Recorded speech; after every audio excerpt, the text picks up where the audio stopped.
Right, kom ons sluit net die oë. Here, baie dankie dat U elkeen van ons geseën het met 'n nuwe dag.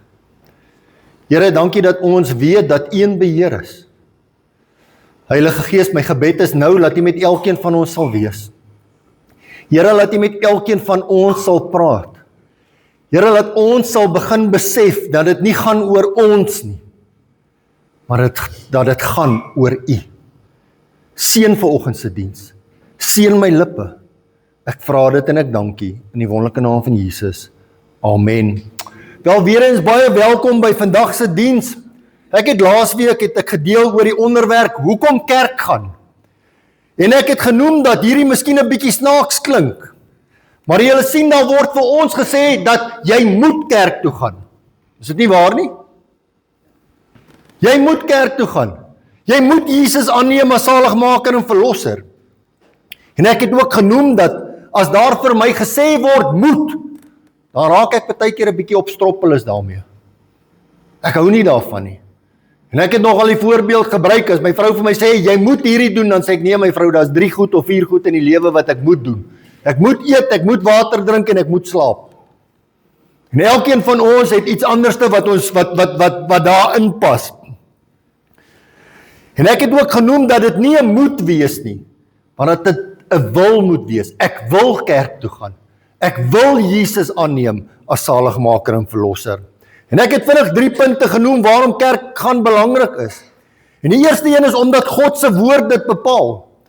En ek het 'n skrifgedeelte gebruik in Hebreërs 10 vers 25 in die Boodskap Bybel wat sê, juist daarom moet ons gereeld by mekaar kom en nie sommer wegbly nie. Al doen party van julle dit moedswillig. Jy sien, want dit is hoe ek sê, dis hoekom ek die boodskap gebruik, want die Boodskap Bybel, die vertaling sê die woorde vir my so baie mooi. Ja, ek weet party doen dit nie moedswillig nie, maar daar is mense wat dit moedswillig doen. Laat ons mekaar se hande vat en mekaar daarmee help. Veral as ons daaraan dink dat dit nie meer lank is voor die Here weer kom nie. Omdat ons gemaak is om die Here te aanbid. Ons is hier op die aarde geplaas om God te verheerlik. So dit gaan nie oor my en jou nie. Dit gaan oor God. En dan die derde een, omdat dit 'n voorreg en 'n blessing is. Julle sien, ons kom Sondag na Sondag, onverhinderd, kerk toe, om die Here te loof en te aanbid. Hoe sou dit wees as ons nie ons geloof kon uitleef nie? Sou ons regtig ons geloof uitgeleef het if we were in a position where we couldn't come to church? Sou ons dit regtig gedoen het? En ek het afgesluit met die volgende. Wanneer ek en jy saam kerk toe kom, ervaar ek en jy God se blessings op ons. God het beloof dat wanneer ons as sy kerk by mekaar kom, hy ons sal seën. Dis 'n belofte. Ja, vandag wil ek deel oor 'n boodskap getiteld Die kruis van disippelskap. En Lukas vertel vir ons in sy evangelie wie Jesus is. En ek wil graag 2 punte, 3 punte vanoggend so vinnig as moontlik met julle deel. En die eerste een is, wie is Jesus? Die vraag wat gevra word, wie is Jesus? En wanneer ons gaan kyk in God se woord, en ons lees in Lukas 9 vers 18, en Lukas 6 vers 12, ons gaan dit nie op die bord sit nie, my skrif is te klein. Ja, ek vra verskoning daarvoor, maar die woord word opgeneem, so julle kan na die tyd gaan luister, of gaan kyk daarna, en dan kan julle dit in julle Bybels gaan kyk. Sien ons dat die woord vir ons sê, dat Jesus alleen besig was om te bid. Julle sien, baie keer het Jesus alleen gegaan, en hy gaan stil raak, en hy gaan bid. En terwyl Jesus besig was om te bid, kom sy disippels by hom aan. En dan kom Jesus en hy vra sy disippels in Lukas 9 vers 18 tot 19 in die 53. En toe hy besig was om alleen te bid, was die disippels by hom. En hy vra hulle en sê, wie sê die skare is ek? En hulle antwoord deur verskillende antwoorde te gee. Hulle het gesê dat sommige mense gesê het, Johannes die Doper. Ander het weer gesê Elia. En ander dat hy een van die ou profete was, wat opgestaan het uit die dood uit. Julle sien, Lukas wys ons deur hierdie gedeelte dat die mense nie volkome geweet het wie Jesus is nie. En Petrus kom en antwoord die vraag toe Jesus hulle vra, maar wie sê julle is ek? En Lukas 9 vers 20 en die 53 sê vir ons, en hy sê vir hulle, maar julle, wie sê julle is ek? En Petrus antwoord en sê, die Christus van God. Kan ek ook sê dat hierdie vraag net so relevant is vir ons vandag? En as ek julle sou vra, wie sê jy? Ek gaan nou nie vingers wys nie, want net nou sit ek 'n paar mense op die spot. Wie sê jy, Brett, is Jesus vandag? Jy sien, dit is net so relevant. Julle sien, party gelowe sê dat Jesus 'n profeet van God is. En dan is daar ander wat sê dat Jesus nie regtig 'n persoon was nie. Dan is daar ander wat sê dat Jesus 'n goeie man was wat die mense geleer het. Julle sien, die wêreld om ons het soveel idees en gedagtes wie Jesus is. Maar kan ek jou ook vandag vra, die vraag vra, wie is Jesus? En ken jy Jesus? Jy sien, is 'n vraag wat nie baie gevra word nie.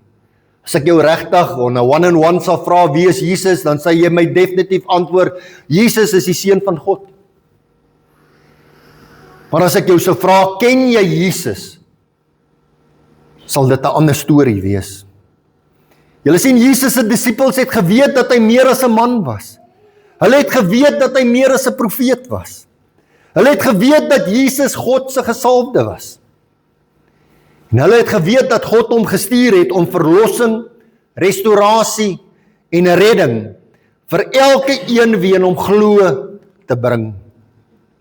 En nou kom Jesus in Lukas 9 vers 21 in die 53 en hy sê vir hulle, toe gee hy hulle 'n streng bevel en gebied hulle om dit aan niemand te vertel nie. Maar hoekom? Hoekom sê Jesus hulle moet dit nie aan die mense vertel nie? Julle sien, Jesus wil hê dat sy disippels sal sien dat sy koningskap nou op aarde nie gaan wees soos wat hulle gedink het dit gaan wees nie. Jesus vertel hulle waardeur hy gaan. Jesus gaan nie Rome omvergooi nie. Jy sien, hulle het Jesus gesien as die nuwe koning. Hulle het gesien dat hy Rome gaan omvergooi. Maar Jesus wys vir hulle 'n ander prentjie. Jesus wil hierdie punt sterk deurbring dat hy gaan suffer. Hy gaan verwerp word en hy gaan doodgemaak word. En dan gaan hy opstaan na die 3de dag. En ek het hier geskryf, kan ek vir elkeen van julle sê, Jesus het presies geweet waardeur hy gaan. Hy het presies geweet wie hom gaan verwerp en wie hom gaan verraai. Hy het presies geweet wat se pyn hy sou verduur vir my en jou. En dit was nodig dat Jesus hierdeur sou gaan, sodat ek en jy 'n redder kan hê. Hoor mooi hierdie woorde. Jesus het nie die paadjie van populariteit. Wat is die regte Afrikaanse woord? Waar is ons? Het ek hom reg uitgespreek, Rikus? Populariteit of populariteit. Daar sê ek het gesê ek is 'n Engelsman. Popularity. Engels is baie makliker. Popularity. Julle sien, Jesus het nie daai paadjie gestap van popularity nie. Kan ek vandag vir jou vra, wie van ons stap daai paadjie van popularity?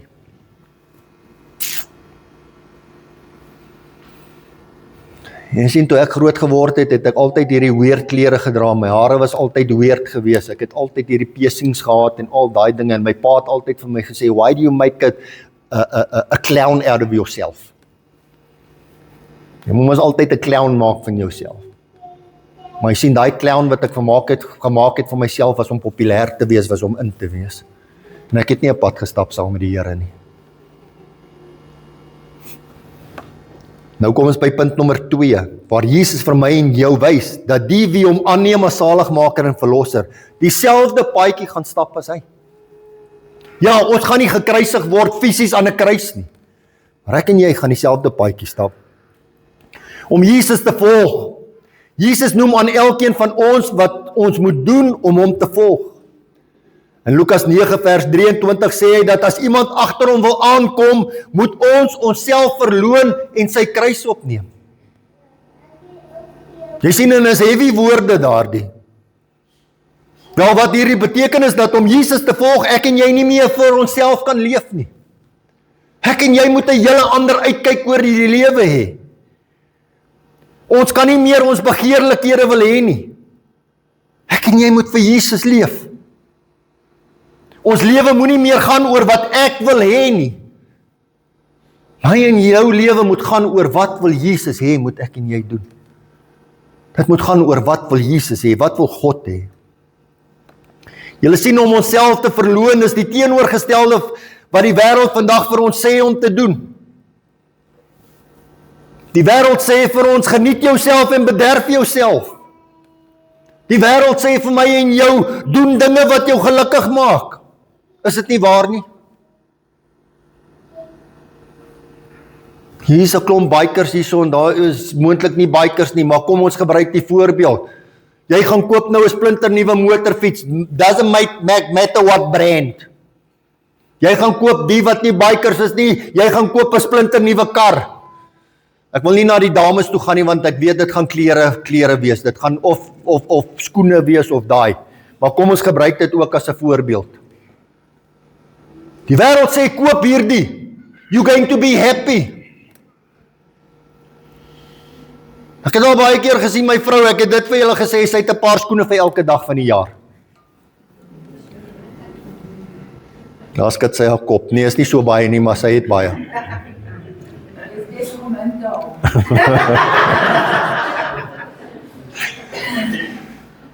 Maar kan ek dit so draai, die motorfiets, die kar, die klere, die skoene, daai dinge. How long does it make you happy? Not for long. Not for long. Dankie Herman, not for long. Dan is jy gewoon daaraan. Jy sien, wanneer ek en jy Jesus volg, sal ons definitief anders dink en vra, wat behaag Jesus? Om Jesus te volg beteken dat ek en jy 'n lewe van selfopoffering gaan hê. It's not going to be about me. En die volgende punt is om jou kruis op te neem. Julle sien, in daardie dae, toe die kriminele tot dood toe veroordeel is, het hulle kruise geneem en in 'n rigting gestap waar die kruisiging plaasgevind het. En om hierdie kruise te dra, was 'n one way. Daar was nie 'n paadjie terug nie. Was 'n one way rigting gewees. En julle sien, niemand het weer teruggekeer nie. Jesus kom en wys vir ons dat as ons nog vir onsself leef ek en jy definitief nie meer vir hom nie. En dan is ons ook nie 'n disipel van Jesus nie. My boetie en my susse, vir die van ons wat Jesus aangeneem het as saligmaker en verlosser, weet ons dat ons alles wie ons is vir Jesus gegee het. Weet ons dit? Het daardie dominee of daardie pastoor of die persoon wat jou na Jesus toe gelei het, al is dit jouself, het jy geweet dat toe jy Jesus aangeneem het as saligmaker en verlosser, dat jy gesê het, it's not about me anymore, Lord, it's all about you.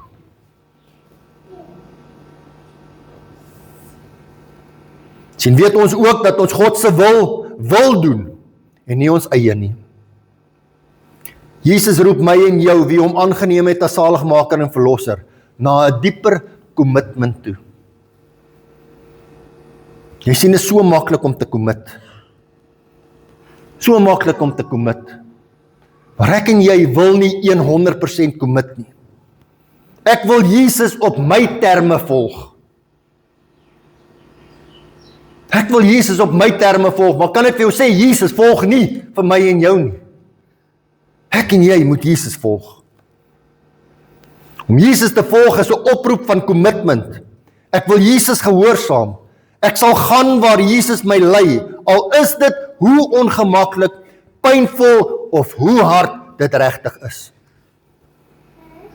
Ek het nou geskryf, ek het nou 'n klomp groot dinge gesê. En 'n klomp gepraat. Ek wil Jesus gehoorsaam. Maak nie saak wat nie. Maak nie saak hoe pynvol, ongemaklik of hard dit regtig is nie. Ek wil vandag van elkeen van julle vra, verstaan julle hierdie woorde?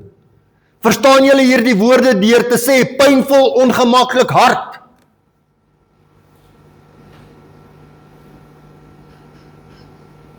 So 'n paar vinnige voorbeelde. En hoor asseblief mooi, dis niks bedoel op enige iemand nie. Dis my hart, dis hoe ek gevoel het daaroor en dis wat die Here op my hart gelê het om hier neer te lê. Kan ek vra, is jy bereid om op te staan en te sê, sorry, ek drink nie meer nie. Plain en simpel. Sorry, ek drink nie meer 'n dop nie, want dit maak my 'n ander mens en ek wil die Here eer. Is jy bereid om te sê, daardie gevleelde woorde is nie hoe Jesus wil hê ek moet praat nie. En ek kan aangaan en aangaan en aangaan met voorbeelde. Daar's 'n klomp.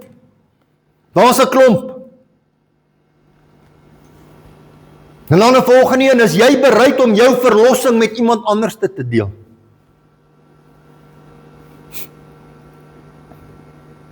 Julle sien, ons kan nie aangaan soos ons aangaan nie. Jy sien, ek kan die dag toe ek Jesus Christus aangeneem het as saligmaker en verlosser, I cannot go with the in crowd anymore. Ek kan nie. En niks leliks bedoel nie, daar sekere dinge oralste. En ek het dit al baie keer gesê hier in hierdie gemeente. Jy staan in 'n gesprek en iemand misbruik die Here se naam, gaan jy vir daardie persoon sê, wow, jy praat nie nou van my God so nie.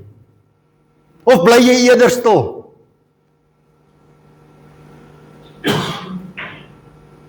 Jy sien dinge gebeur wat verkeerd is, gaan jy opstaan en sê, no, this is not the way. Of gaan jy stil bly? Ek wil graag begin afsluit met die volgende. Hulle sien die woord sê dat ek en jy ons kruis daagliks moet opneem. Ek en jy moet elke dag die kruis opneem. Ek en jy moet elke dag opstaan en onsself verloon en leef vir Jesus. Jesus het gesê dat hy sal suffer. Hy verloon sou word en dat hulle hom sal doodmaak. Jy sien, ek en jy is nêrens in 'n posisie waar daar vir my fisies gesê word, Brett, met 'n 9mm teen my kop of 'n gun teen my kop, choose Jesus or choose life. Sien, nêrens het dit gebeur nie, maar deur die dinge wat die wêreldse goed wat aangaan, by die jolls, by plekke, is dit dieselfde. Dis dieselfde. Jesus sê vir ons in Lukas 9 vers 24 die 53 vertaling, want elkeen wat sy lewe wil red, sal dit verloor. Maar elkeen wat sy lewe om my ontwil verloor, hy sal dit red. En dan my laaste skrifgedeelte wat ek met julle wil los vandag. En ek wil graag hê dat julle dit sal onthou en dat julle sal gaan kyk daarna. En dis 'n skrif wat my diep geraak het en diep met my gepraat het en dis die skrifgedeelte waaroor vandag se hele boodskap gaan. En nie net vandag se boodskap nie, maar na die tyd, die huweliksbevestiging, hierdie woord is net so van toepassing daarop. En dit is Lukas 9 vers 26 en ek wil dit graag uit die boodskap Bybel lees. En dit gaan so. Moenie maak asof julle my nie ken wanneer julle tussen ander mense is nie. My boetie, my sissa, hoor jy mooi? Hoor jy mooi wat sê God se woord? Moenie maak asof julle my nie ken wanneer julle tussen ander mense is nie. Moenie dan skielik anders praat en anders optree nie. Dan gaan ek presies dieselfde met julle doen, wanneer ek eendag na die aarde toe terugkeer. Wanneer ek as die seun van die mens in heerlikheid terugkom, en omring is met my Vader se heerlikheid, en met al die heilige engele, sal ek ook maak of ek julle nie ken nie. My broer en my suster, that's very, very powerful. That's very, very powerful. En ek wil hê dat ons vandag sal besef dat ons 'n commitment sal maak, deur te sê, Here, ek sal my nie skaam oor U nie. Here, ek wil nie hê dat U moet terugkom aarde toe en sê, ek skaam my oor jou Brett. Here, ek wil eerder hê dat wanneer U terugkom aarde toe, dat U vir my sal sê, well done, good and faithful servant. Powerful, né? Powerful. Lukas 9 vers 26, die boodskap Bybel. Moenie maak asof julle my nie ken, wanneer julle tussen ander mense is nie. Ek gaan daar afsluit. People, please, my boet en my sisse, elkeen vandag wat hier is, elkeen wat hierdie boodskap hoor, elkeen wat dit gaan kyk op YouTube, op Facebook of op WhatsApp gaan luister, hoor hierdie woorde. Moenie maak asof julle my nie ken, wanneer julle tussen ander mense is nie. Moenie dan skielik anders praat en anders optree nie. Dan gaan ek presies dieselfde met julle doen, wanneer ek eendag na die aarde toe terugkeer. Wanneer ek as die seun van die mens in heerlikheid terugkom en omring is met my Vader se heerlikheid en met al die heilige engele, sal ek ook maak of ek julle nie ken nie. A warning, please don't go that route. Amen. Kom sluit die oë. Here, dankie vir u woord. Here, dankie dat ons kan afsluit met u woord wat sê dat, Here, die keuse bly nog steeds elke een van ons in. Maar Here, my gebed is vir elke persoon wat vandag hier is, elke persoon wat luister na hierdie woord. Here, laat ons nooit sal skaam vir u nie. Maak nie saak waar ons is nie. Here, maak nie saak of ons alleen is of ons tussen mense is nie. Lord, that we will not, Here, laat ons nie sal skaam oor u nie. Here, laat ons sal opstaan vir u. Laat ons sal begin terugkeer na u toe. Wees met elkeen van ons. Help ons daardeur, Here. Help ons wanneer ons tussen mense is waar die dinge nie reg loop nie. Here, laat ons sal sê, no, this is not the right way. Here, maar die enigste regte pad en die enigste regte manier is 'n pad saam met u. Help elkeen van ons. Dit is my gebed in die wonderlike naam van Jesus. Amen. Ek gaan vra dat ons die offerhande opneem. Baie dankie.